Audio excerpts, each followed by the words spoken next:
Selamat pagi, kelompok 5. Kita akan mulai presentasi pagi ini untuk PS kelompok 5. Saya serahkan ke Joya untuk memulai presentasi dan mengenalkan kelompoknya. Silakan, Joya. Ya, baik. Assalamualaikum warahmatullahi wabarakatuh. Selamat pagi semuanya. Jadi di sini kami Pak dari kelompok 5 ingin mempresentasikan tentang proses penulisan pesan-pesan bisnis yang kelompok saya beranggotakan 5 orang, yaitu Nafla Khosimah, Fenia Dwi Wardani, Pravina Putri, Istiana Dewi Intan, serta saya Joya Damara Priyandarini. Nah, untuk proses penulisan pesan-pesan bisnis, yaitu yang penting ada 5, Pak. Ada 5, ya. 1, pemahaman proses komposisi. 2, penentuan tujuan. 3, analisis audiens. 4, penentuan ide pokok. 5, seleksi saluran dan media. Ini semua berterkaitan, Pak, maksud saya. Jadi untuk pemahaman proses komposisi, yaitu 1, perencanaan. Ada 3, yaitu perencanaan, pengorganisasian, dan juga revisi. Untuk perencanaan, meliputi 3 tahapan penting, yaitu mendefinisikan tujuan, menganalisis audiens, dan memilih media serta komunikasi yang akan digunakan. Ini sangat penting untuk pemahaman proses komposisi. Dan untuk pengorganisasian, proses ini dimulai dengan merangkai kata, kalimat, paragraf, dan memilih ilustrasi yang diperlukan untuk mendukung ide pokok, dan juga bahasannya perlu diperhatikan bagaimana menggunakan katanya, kalimat, paragraf yang sederhana, dan juga mudah dipahami, dimengerti, dan dilaksanakan oleh si penerima pesan. Karena semua tanggapan orang-orang berbeda, jadi kita perlu pengorganisasiannya yang mudah diterima, yaitu salah satunya menggunakan bahasa yang tidak boros kalimat gitu. Terus untuk pemilihan katanya juga tidak rumit dan bahasanya juga yang mudah dimengerti. Untuk revisi, ini yang tahapan paling penting karena seluruh maksud dan isi pesan harus ditelaah kembali dari sisi substansi pesan yang ingin disampaikan maupun dari gaya penulisannya, Pak. Dari gaya penulisannya, struktur kalimat yang digunakan, dan bagaimana tingkat pemahamannya. Kalau belum sesuai, perlu dilakukan pengecekan kembali, sekaligus direvisi. Nah, ini pentingnya direvisi, sehingga apa yang telah direncanakan sebelumnya dapat dicapai seefektif mungkin. Jadi tahapan yang paling penting direvisi, karena tidak mungkin setelah kita membuat proses perencanaan langsung kita sebar gitu. Jadi harus direvisi kembali, ditelaah maksud-maksudnya, dan juga apa sudah dimengerti oleh penerima pesan, apa sudah masuk dalam kriteria pemahaman proses komposisi tadi gitu. Terima kasih.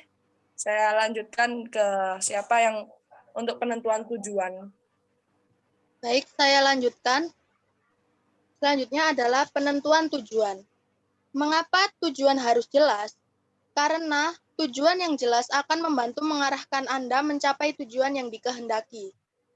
Penentuan tujuan yang jelas bagi suatu organisasi akan dapat membantu proses pengambilan keputusan yang mencakup antara lain, 1. Keputusan menanggapi pesan.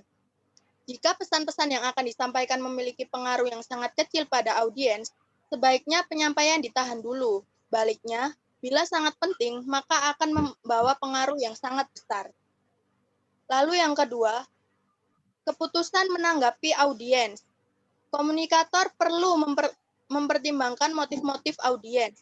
Tanpa mengetahui motif audiensnya, komunikator dan audiens akan gagal mendapatkan apa yang mereka inginkan jika harapan mereka tidak sesuai. Lalu yang ketiga, keputusan memusatkan isi pesan. Komunikator seharusnya hanya memasukkan informasi yang penting, yang relevan dengan pencapaian tujuan yang telah ditetapkan. Karena jika informasi yang tidak penting dimasukkan dalam pesan-pesan yang akan disampaikan, inti dari pesan akan kabur atau tidak jelas, dan waktu pun akan terbuang dengan percuma. Lalu yang keempat, keputusan menetapkan media yang digunakan. Media komunikasi yang akan digunakan dapat berupa lisan ataupun tulisan. Contoh media yang digunakan dalam komunikasi lisan yaitu menggunakan media atau alat perantara berupa telepon, komputer, televisi, atau yang lainnya. Media ini sebagai penyampai pesan atau informasi kepada komunikan. Sedangkan media yang digunakan dalam komunikasi tulisan atau surat menyurat yang melalui pos, telegram, fax, email, dan lain-lain. Selanjutnya, tujuan dari komunikasi bisnis. Secara umum, ada tiga tujuan dari komunikasi bisnis, yaitu tujuan pertama adalah memberikan informasi yang berkaitan dengan dunia bisnis kepada pihak lain. Sebagai contoh, seorang pimpinan suatu perusahaan membutuhkan beberapa pegawai baru yang ditempatkan sebagai staf administrasi di kantor. Untuk memperoleh pegawai yang diharapkan, ia dapat memasangkan iklan lowongan kerja melalui media koran, majalah, radio, atau juga internet. Masing-masing dari media informasi tersebut tentu saja mempunyai kelebihan dan kekurangannya masing-masing. Jadi tergantung pihak pimpinan untuk memilih media mana yang akan dipilih dengan mempertimbangkan kemampuan internal yang dimiliki perusahaan. Lalu yang kedua, melakukan persuasi. Tujuan kedua adalah melakukan persuasi kepada pihak lain agar apa yang disampaikan dapat dipahami dengan baik dan benar. Sebagai contoh dari persuasi, misalnya saja, saya ingin menonton sebuah film di bioskop. Katakanlah film Keluarga Cemara. Saya pun mencoba membujuk teman saya untuk mau menemani saya menonton film ini. Nah, proses inilah yang disebut dengan persuasi atau mengajak pihak lain.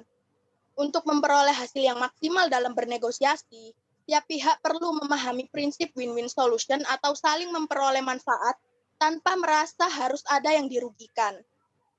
Sebagai contoh kecil dari win-win solution, ada dua orang kakak beradik sedang bertengkar karena memperebutkan sebuah jeruk.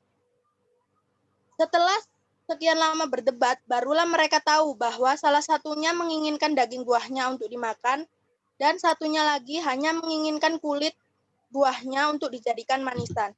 Akhirnya kedua saudara ini gembira karena sama-sama berhasil mendapatkan apa yang mereka inginkan. Nah, inilah yang disebut dengan win-win solution atau kedua belah pihak saling memperoleh manfaat dan saling menyetujui.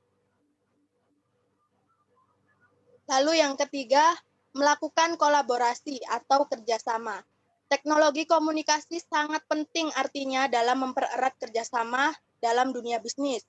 Dengan kerjasama, perusahaan akan mudah berkembang seiring dengan kemajuan teknologi. Kerjasama dengan perusahaan lain semakin mudah dilakukan karena adanya media-media komunikasi seperti telepon, email, dan lain-lain. Untuk mencapai tujuan komunikasi bisnis yang efektif dengan perusahaan lain, adanya teknologi menjadi sebuah kewajiban dalam melakukan kolaborasi bisnis dengan mudah. Selanjutnya, bagaimana cara menguji tujuan? Apakah tujuan tersebut sudah realistis? Dalam arti bahwa ide-ide atau gagasan yang hendak disampaikan dapat disesuaikan dengan kemampuan yang ada, seperti kemampuan finansial, manajerial, sumber daya, dan teknis operasional. Karena jika Anda kurang berkomitmen untuk mencapai suatu tujuan, mungkin tujuan Anda tidaklah realistis. Ini berarti Anda harus mengubah atau menentukan tujuan baru yang membuat Anda mau berkomitmen kembali. Lalu, apakah waktunya sudah tepat? Setelah menentukan tujuan yang realistis tadi, mulailah membuat rencana mendetail untuk mencapainya. Sebagai contoh, jika membuat rencana tidak tepat waktunya, yaitu dalam situasi krisis moneter, ide untuk melakukan ekspansi pabrik kemungkinan besar tidak akan diterima. Penyampaian ide ini tidak tepat waktunya karena pada saat itu penjualan produk sedang menurun sampai 50% dibandingkan dengan tahun sebelumnya. Lalu, Apakah orang yang mengirimkan pesan sudah tepat? Pesan atau ide yang disampaikan oleh orang yang memiliki kedudukan atau jabatan tinggi cenderung lebih dapat diterima daripada disampaikan oleh orang yang kedudukannya rendah. Karena ketidaktepatan dalam menentukan siapa yang layak menyampaikan suatu pesan akan sangat berpengaruh terhadap efektivitas penyampaian suatu pesan. Kemudian yang terakhir, apakah tujuannya selaras dengan tujuan organisasi pada perusahaan? Tujuan penyampaian pesan hendaknya mengacu pada tujuan organisasi secara keseluruhan. Oleh karena itu, apabila ingin menyampaikan pesan-pesan bisnis pada audiens, usahakan agar pesan tersebut sesuai dengan kebijakan dari organisasi tersebut. Dan selanjutnya. Ya, saya akan melanjutkan yang C, analisis audiens. 1. Cara mengembangkan audiens. Penentuan profil audiens dikatakan gampang apabila lawan komunikasi adalah orang yang sudah dikenal. Kesulitan terjadi jika audiens adalah orang yang belum dikenal. Dalam hal ini, komunikator perlu melakukan investigasi untuk mengantisipasi reaksi mereka. A. Menentukan ukuran dan komposisi audiens. Bentuk dan format penulisan materi yang akan disampaikan juga ditentukan oleh jumlah audiens.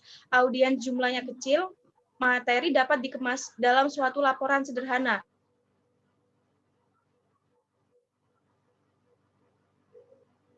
Menentukan siapa audiensnya. Bila audiens lebih dari satu orang, komunikator perlu mengidentifikasi siapa di antara mereka yang mengembangkan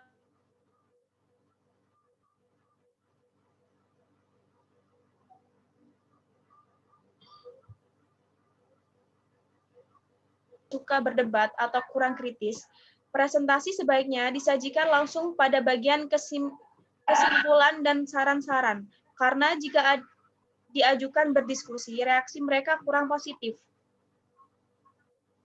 Yang D. Menentukan tingkat pemahaman audiens. Jika komunikator dan audiens memiliki latar belakang yang jauh berbeda, perlu diputuskan seberapa jauh audiens harus dididik. Usahakan tidak terlalu menggurui agar audiens tidak merasa jenuh, bosan, dan kurang tertarik. Hubungan komunikator dan audiens. Jika komunikator belum dikenal audiens, maka komunikator harus meyakinkan audiens sebelum menyampaikan suatu pesan dilakukan. Penampilan komunikator berpengaruh pada penyampaian pesan komunikator tersebut. 2. Cara memuaskan audiens. Temukan apa yang diinginkan audiens. Antisipasi pertanyaan yang tidak diungkapkan.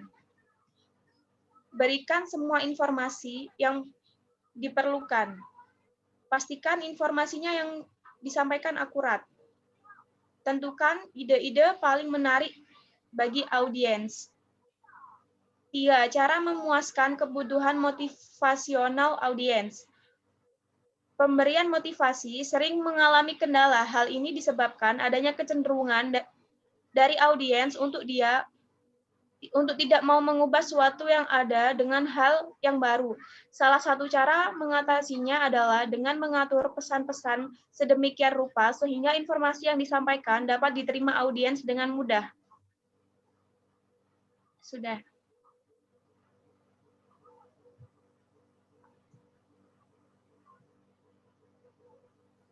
Itu belum di-unmute. Ya, silakan. Tentuan itu pokok. Yang pertama, kesimpulan pendapat. Yang A, storytelling tool. Contohnya, memberikan tape recorder dan telah pesan-pesan yang disampaikan.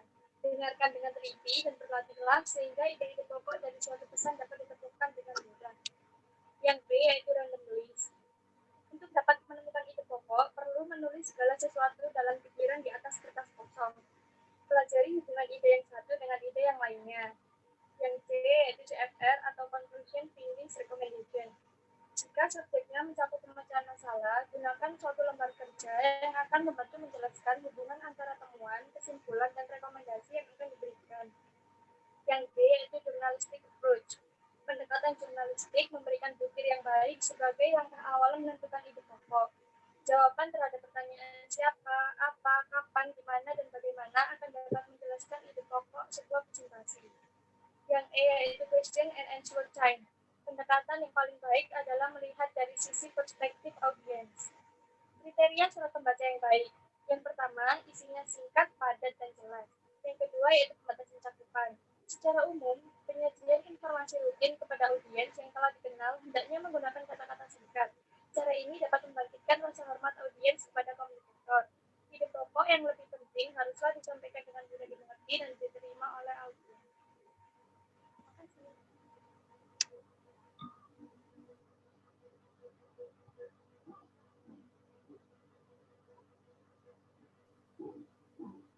Seleksi saluran dan media.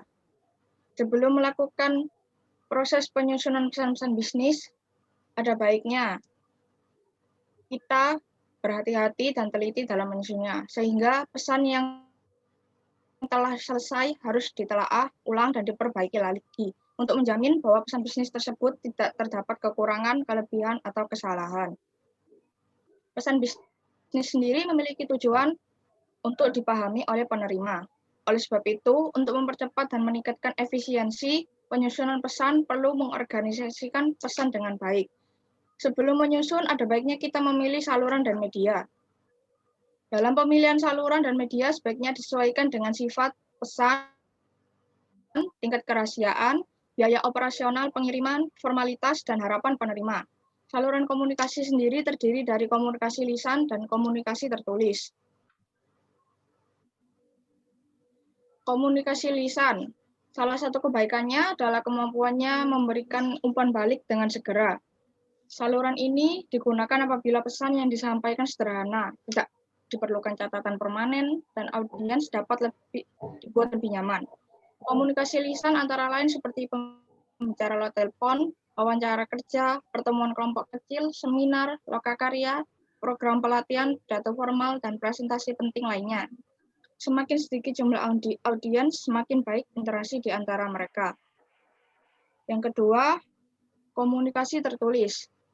Komunikasi tertulis ialah komunikasi yang dilakukan yang melalui sebuah tulisan yang dilakukan dalam kegiatan surat menyurat yang melalui pos, telegram, fax, email, dan sebagainya. Dalam dunia bisnis, komunikasi tertulis ini terbilang sering dilakukan. Terdapat berbagai macam bentuk seperti surat memo, proposal, dan laporan. Salah satu kelebihannya adalah penulis mempunyai kesempatan untuk perencanaan dan mengendalikan pesan-pesan mereka.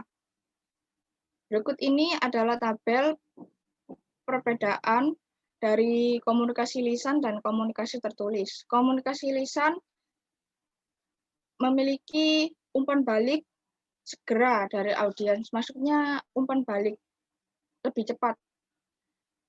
Pesan relatif sederhana dan mudah dipahami karena diucapkan secara langsung. Anda tidak memerlukan catatan permanen karena ketika kita sudah mendengarkan sesuatu, itu akan lebih cepat terekam dengan otak kita. Anda dapat mengumpulkan audiens lebih mudah dan ekonomis. Anda menginginkan interaksi dalam memecahkan masalah. Sementara pada komunikasi tertulis, umpan baliknya sedikit lebih lama karena menggunakan media penghantar. Sementara pesannya sangat rinci, kompleks, dan memerlukan perencanaan yang hati-hati, dan juga memerlukan catatan permanen. Komunikasi tertulis bisa mencapai audiens yang luas karena melewati media promosi. Sementara komunikasi tertulis meminimasi distorsi penyampaian pesan. Komunikasi tertulis sangat minim terjadinya kesalahan dalam penyampaian karena dalam komunikasi tertulis dijelaskan secara rinci. Selanjutnya, perbedaan media komunikasi lisan dan tertulis. Seperti yang saya sebutkan pada komunikasi lisan dan komunikasi tertulis tadi, di sini ada percakapan secara langsung, pidato, pertemuan-pertemuan, telepon dan surat suara, voice over internet protocols atau VoIP, audio tape dan video tape, teleconference dan konferensi video. Sementara yang tertulis ada surat-surat, memo, laporan, proposal, email, surat reguler dan khusus, fax email. Sekian yang bisa saya sampaikan. Baik, itu dari kelompok kami, Pak. Oke, terima kasih buat kelompok 5 sudah